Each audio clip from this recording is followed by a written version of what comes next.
All right. Well, as you can see, we're a little light today because Taja is out in Weatherford, and that's totally fine. She's on a top producer panel out there. Thanks to Ryan, our sponsor, who sent half our office to Weatherford. And then he invited a bunch of people to Tom Ferry in Dallas. Nope, I'm not there. So he sent them out there. So this is all Ryan's fault. I'm just telling you up front. Part of the course is what I said. Let me get over here. So here's our core value today before I hand it over to Ryan. So we practice the art of prioritize and execute, because all things are not of equal importance. A yes to one thing is always a no to something else. To maximize our time, we're always prioritizing and evaluating what task will have the biggest impact. When overwhelmed and facing multiple problems, rather than tackling them all, determine the highest priority task and execute. We focus on what is important, not what is easiest to accomplish. One important task can make more impact than 10 easy to-dos. And this is actually going to be kind of weave through our whole program today of prioritize and execute. We're going to talk today about irreplaceable agent, which is week 2, your path, and we're going to see that here in about 20-25 minutes. But right now, it's Ryan's turn. So I'm going to give it over to Ryan. Get out of here. Jenny, Holly, Rachel. Hello, everybody online. I stole your new banner. I love it. I think it's Well, good. Thank you. I love it too. That's perfect. So, all right. Well, thanks for having me. So, for those of you who haven't met me, which I think at least everybody at some point has, I'm Ryan Stewart with New American Funding. I'm a mortgage lender. I've been in mortgage for about 10 years. So that's kind of for all of those that are new. For those online that haven't met me, what we're talking about today, and Brian probably sent this out, is a couple things. I gave you 2 different sheets. One is kind of all about winning more deals, ways to structure what you're doing.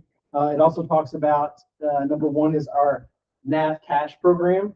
So I know right now you'll see all the headlines out there. Houses are sitting longer, right? We're not, they're not moving as inventory is growing. So NAV cash is a cash product. So if you've got a buyer and or seller that is selling their house, needs to buy their new house, they find the new house, but they're not quite ready to sell the old house yet, we can actually go in and pay cash for that new property. They can transition easily. They can live in the old house for up to, well, there's a 60-day lease back period, and then it can extend past that. But the whole thing is that you can actually go in, offer cash on the property they're wanting to purchase, close in as little as probably 14 days, and just move on about, the transaction.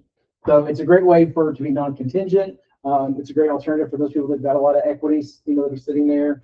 It works a little bit like a bridge as far as that goes. But the only great thing about it is that you're not limited by the 80% in equity like you are on a bridge loan in Texas. So that does help a little bit on the NAV cash side. So Brian, I've done one. I've got one right now that's in the works.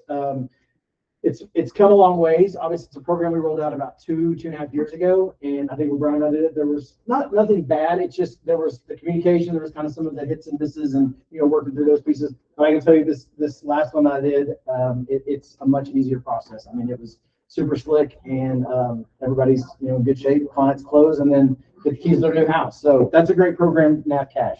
The other thing I want to talk about a little bit is the other flyer, which is price drop versus payment drop. It's a big question that comes up a lot is, hey, do we drop the price, or are we offering seller concessions, or what's the right mix of that? Again, kind of NAV cash and price drop versus payment drop. All of that ties back to inventory sitting there a little bit longer, not moving as quickly as you want to. So how can we get things moving? How can we get buyers engaged again and really, paying attention to what's out there? And that's where this price drop versus payment drop really comes from.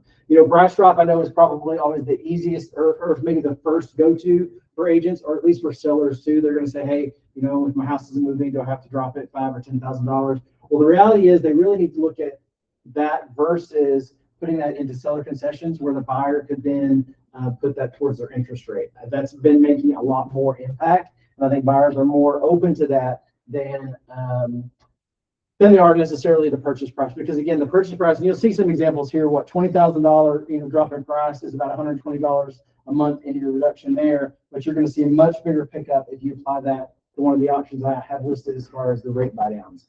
And rate buy downs, you've got a 3-2-1, you've got a 2-1, and you've got a permanent buy down. So on a 3-2-1, you're going to drop that rate for the first 3 years. So let's say your rate started out at 6.5. Year 1, the client's payment's going to be based on a 3.5. then a 4.5, then a 5.5, and then after year 3, we're going to return to a 6.5. So that can make a real difference, especially you got some first-time home buyers that are, they can afford it, but they're a little bit leery of that payment. That's a great strategy. So you've got a seller trying to get rid of a house. Maybe you've got offers coming in. Think about structuring a seller concession that they can apply to rate as opposed to just dropping the price. The other great thing is, ultimately, yes, for the seller, their net is going to be the same potentially, because if you gave 20,000 away in seller concession, 20 rate buy down, ultimately they're going to say, but you as the agent, your commission is going to stay intact better too, because you didn't just drop that price by 20 grand. So just things like that you want to think about. But just think about price drop versus payment, or rate versus that price drop, and consider approaching it a little bit differently when it comes to that. If you've got good property, we were discussing before the meeting. You guys were talking about appraisals coming in fairly solid for the last little while. Yeah, I mean, and so that's always been in previous markets. We've always been, hey, let's drop the price because it'll be easier for us to hit appraisal. Yes. But in this market, with rates being what they are, the rate got down. It makes a lot more sense for most people. It does. Yes, I agree. It does make more sense for more people. And again, I haven't seen those issues with appraisal. Not to say they're not there. The thing you don't want to do, and because that does get tedious, is then you've got that situation where we're listed at 400. We want to, do some kind of seller concession, and it's like, well, we're going to adjust down the price to 405 or 410 or even something like that. That's where that gets a little bit iffy. That's where that gets scary. I have one right now, though, that it came in on the nose yesterday. I mean, they did that. So it just depends, but I do think giving the rate buy down option to buyers is a much better option than just dropping the price. I think and you can put it in MLS like, hey, there's 10 or 15 or 20, whatever the number is, in seller concessions you can apply towards closing costs and or rate buy down. That's a great option for buyers, because they can decide, do I want to keep my out of pocket lower, or do I want to take it in rate? Because rate is a little bit tricky right now. I mean, I have my own personal thoughts to the lender about a lot of buy downs and what that looks like, because in a year and a half from now, we could be in a very different place, and you hate to see anybody spend $10,000. That's the other thing about, rate buy downs, is being conscious if you've got a buyer out there shopping with, especially these big boxes, is they're putting big origination fees and big buy downs on loan estimates, and clients don't necessarily always catch that. And they're doing that because they can, and then clients don't know it. The problem with that is, again, if you come back and refinance in a year and a half and you spent $10,000 to buy that rate a year ago, it's gone, because you just got, so it's that conversation needs to be happening. And if your lender's not having that conversation with your buyers, they should be, because that is one I have with them often is, hey, let's think about that $30 in payment difference. Is that really important to you, or is keeping the $10,000 in your bank account the day after closing more important? Just what does that look like? So strategizing with our clients to figure out which rate, which option works best for them. Same on the seller side, same on the buyer side. So anyway, that's kind of what I have. Obviously, all my information's on there. You guys call me. I'd love to take you lunch, cocktails, whatever, and talk more about how we can grow business. I often, for my clients and the ones that I send to you, especially people that have a house, we talk about the net cash. And I know that every time you've been here the last 2 years, you've said something about the net cash. So they've streamlined the program. They have. Yes. They have streamlined the process. This last one that I did, like I said, it was, it just couldn't have been really any smoother. And it was with an agent out of Oklahoma. We were buying a house. We're selling a house in Oklahoma. We're buying a house in South Padre. So even distance in that, and it really was pretty good to know. Pretty slick. So yeah, if you guys are, have a seller that wants to move, this is always a very good option. My people that went through it, they thought it was wonderful. I mean, of course, the trick is, get them under contract on their new property, and then you've got to list their current home and get it sold. That's the optimum situation, so that they're moving and then closing on their old house. It is still, is it double close on their? It's not. We close on the cash deal, and then what the client ends up doing is they rent the property. They have longer than 60 days, but the optimal time period is 60 days. From the time they close, we have 60 days. They're going to rent that back. The rent back is going to be very similar to the mortgage payment that they're going to get when they actually go close on that home. Okay, so 60 days, they've got the new house. They can move. They can do all the things. They can put on market. To Brian's point, it does have to be listed within. It has to be active on MLS 7 days, within 7 days of our cash closing. Okay, so that has to happen. We have to list the property, and then they can again have that 60 days. If let's say they didn't sell that property in 60 days and it goes into the 90th day, it only increases the rent by 10%. So it's not a huge amount of money in the grand scheme, but we don't want to be, we're not in property management as a company, and we know clients want to get out of it too. So the goal is, let's get it sold in 60 days. So you want to go in with that strategy of, are we priced correctly? Are we ready to rock and roll you with your client? And then once they do, it does help them secure that, home that they potentially couldn't have had they not been able to do a cash. I'm glad to hear that's only 10% because I did that NAP cash deal in December of 24. Uh-huh. Clients were thrilled. I mean, the big caveat on that is just make sure everyone's very clear about all the fees and everything. That's just full disclosure, right? And being very thorough with all that. But some of the expectations. But back then the over 60 days was quite punitive. But so I was glad to hear that it's only 10% increase now. But it's I'd say those people took 3 referrals since that deal. Yeah. So I mean, that says Because like I said, that's a pretty good testament of how they felt. Yeah, because like I said, to kind of have she moved from Oklahoma and stuff. I mean, there was no way for it to work otherwise. I mean, she was like, I'm going to miss this house. I can't, So again, it just every situation is different, obviously. But when it does work, it does help get another option for all of us. So yeah. Well, I couldn't speak personally more highly of Ryan and MathCat and New American Funding. He does literally about 90% of my deals, and I think the world of him. And I was telling Billy earlier, I said the best thing about Ryan is when I text him, he texts me back. I don't care if it's I don't know, I'll find out, but it's something as opposed to some lenders that I'm texting over and over and over again, and everybody's frustration grows because I just can't get an answer. And even I don't know is okay sometimes. But yeah, because I don't know. Trust me, we have 400 products. We have infinite investors. I mean, I don't know everything about mortgage. You guys don't know everything about real estate. So a lot of times it is. Hey, let me ask an underwriter. But I will say the great thing is our turn times are amazing.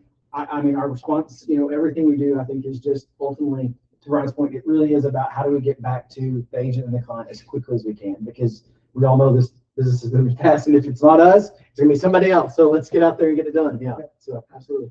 well, thank you, Ryan. Right, absolutely. Thank you. Sorry, I messed up your head. Don't hold it against me. Thank you. Bye, guys. Bye, all. All right. Bye. Y'all be good. Hi, Victoria. How are you? All right. Okay, so let's go to headlines. So next week we've got Scott Pendleton coming from Origin Point Bank, and we're going to be doing irreplaceable agent decisions. That's the next class, I think, class 3. Week after that is Benji Warren, Elite Construction and Solar, and using AI the right way. Here is the agent's video day. There are 2 slots still available as of when I wrote this yesterday, and I haven't seen any more come through. If you want to go and do a video, kind of like what Jamie did with the Mansfield crew, where they're just sitting and talking. He asks them simple questions, gives you some reels, gives you some cuts for you personally. So we're going to do that at the Alito Highland Homes on Grayburch. And so you can sign up there at Agents Online if y'all want to sign up for that.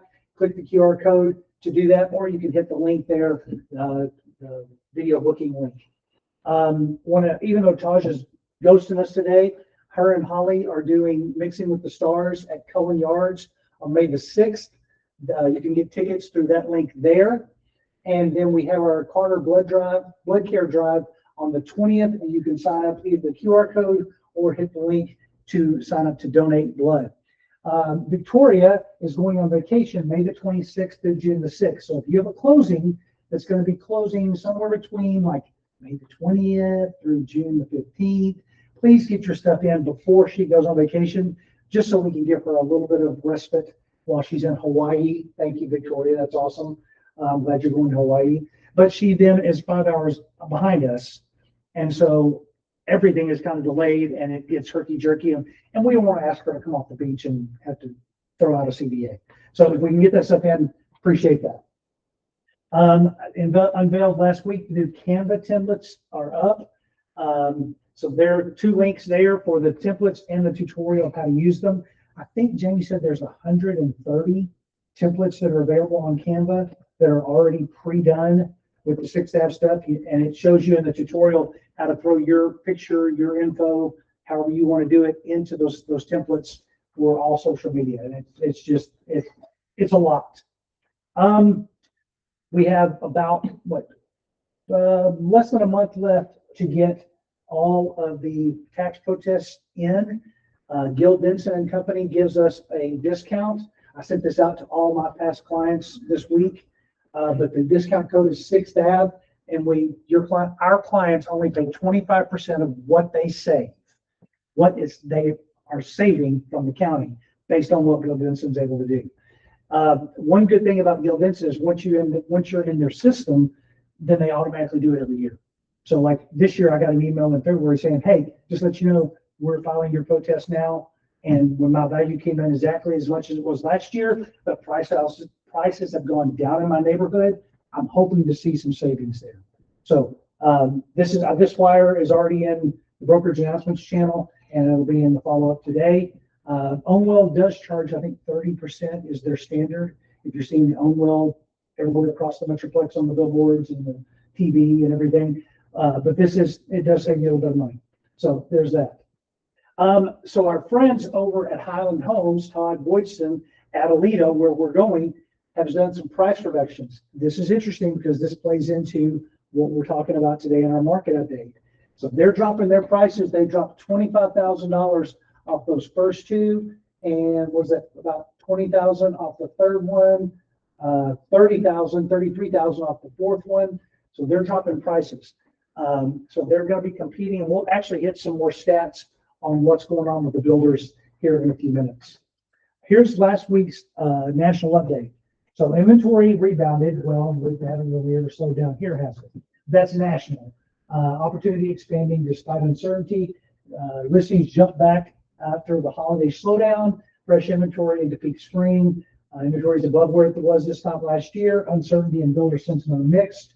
Improving credit access is helping keep demand moving. Last week's review, the market's rebounded, stability starting to return. Stocks moved higher as oil pressures and geopolitical tensions cooled.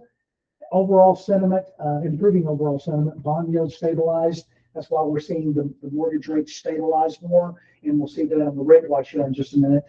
Housing data, markets are watching home sales and the PMI report this week for clues on economic momentum. We're going to see what the Fed's going to do, but the Fed is going to probably maintain right where we are for a while. We'll see small fluctuations, +5, -5 in that vicinity, but not much else. It's all about opportunity. Movement depends on rates and the buyer confidence. Local market update. Pending activity rebounded. Buyers are re-engaging selectively. After a slower early April, pending contracts are picking back up. Only on well-positioned home. Buyers are active, just more disciplined about value and condition. Back on market, listings are rising. Deals are getting scrutinized. More homes are falling out of contract due to inspection, financing, or cold feet. Buyers are no longer making it work. They're renegotiating or walking. Price bands, micro markets, 350 to 500K is still the battleground. Middle price ranges remain the most competitive. Our segments the most sensitive. Slide over pricing stalls activity quickly, while sharp pricing still drives multiple looks. Bottom line, this isn't a slow market. It's just a discipline. Here is Clarissa's view of the market for the last 7 days. No big things to note here from my vantage point. Everything looks about like it's been looking for the last 6 weeks, 8 weeks. No big moves and more listings coming on or more going under contract or price decreases. Everything is staying very constant week over week. Does that make sense? Okay, I got a couple of head nods, so I'll go with that. Local builder update. So builders are slowing their starts. They're shifting from volume to velocity. Seller builders are pulling back slightly on new starts while focusing on selling through existing inventory. Instead of flooding the market, they're prioritizing absorption, getting current homes under contract before adding more supply. That feeds directly back to the slide I showed you about Highland Homes, reducing prices by $25,000, $30,000. They're focusing on selling what they've got before they start building more inventory. Lot premiums and base prices are quietly adjusting, not just incentives. In some submarkets, builders are beginning to adjust lot premiums and base pricing on new phases to stay competitive. It's not always visible in headlines, but the total cost to buyers is being repositioned to keep deals moving. Builders are adjusting strategy and agents to address with them. Here's the rate watch. Rate locks jumping, buyers moving when the payments make sense. Even with rates holding in the mid to high range, lock activity is picking up and buyers see workable monthly payments. This shows demand is still there, it just needs to be structured correctly. Spread pressure keeps rates elevated, not just the Fed. So mortgage rates aren't just about Fed policy right now, as they never are. Lender margins and bond spreads are keeping rates higher than expected. Even if inflation cools, don't expect immediate drops. Again, rates aren't the trigger, payments are. Agents who solve for payment are the ones that are creating movement. Here's the rate watch. So we're up like this is, of course, the 0.3 here is from yesterday. It's a daily thing. But we're watching what it was this time last week, and then we're watching what it was a year ago. So we're still down half a point from what we were this time last year. I never started watching the rate watch when it was up in the sevens. Wish I had, so we would have that high benchmark. But 6.81 on the 30-year fix is still a pretty significant high point. But now even if they changed out at 5.93, which is only a half a point higher than what it was this time last week. So the rates are still there. They are what they are. We have to move on and get people into the payment more than just talk about the rate. This week's move, work your way on purpose. Do 5 actions this week that match how you win. Now, I put this slide here because this is what we're going to talk about in Irreplaceable Agent week 2 today. So how you win. We're going to talk what that means to you and how it's different for every single person. We don't want to be doing what everyone else is doing. So everybody is usually one of these 3 things. You're either a relationship, a socializer, or you're systematic, you're a coordinator, or you're strategic, a rainmaker. I'm using these directly from Culture Index. So like me, I'm a specialist. I don't know what that exactly means, but a specialist falls more under a coordinator than it does a rainmaker or a socializer. So these are the 3 main that our office is. Most people fall under one of these 3 categories. So if you're a socializer, hey, saw something that made me think of it. Text or call 5 people and say that. If you're a systematic or coordinator, you can say, hey, here's what I'm seeing. Here's what I do next. You're focusing and getting that first comment to the people. If you're strategic and rainmaker, hey, this just hits the market. Here's why it matters for you. These are easy to do, but remember, you don't win doing everything. You win doing the right things consistently. Momentum comes from alignment, not volume. Bottom line, stop copying other agents, double down on what already works for you. And we're going to talk about that extensively over the next 6 weeks. Business tip of the week. If it feels hard, you might be working outside your lane. Winning gets easier when you work the way you're wired. This week, stop asking, what should I do? Start asking is this how I win? Is this something that I do very easily? I know how to text people, or I know how to say this to a certain client. We're going to talk about all of that. Confusion isn't the problem. Misalignment is. When you work your way, momentum shows up fast. Did you know, and this is new, I just saw this yesterday, that's why I put it here, 69% of agents say no clients have asked about private listings.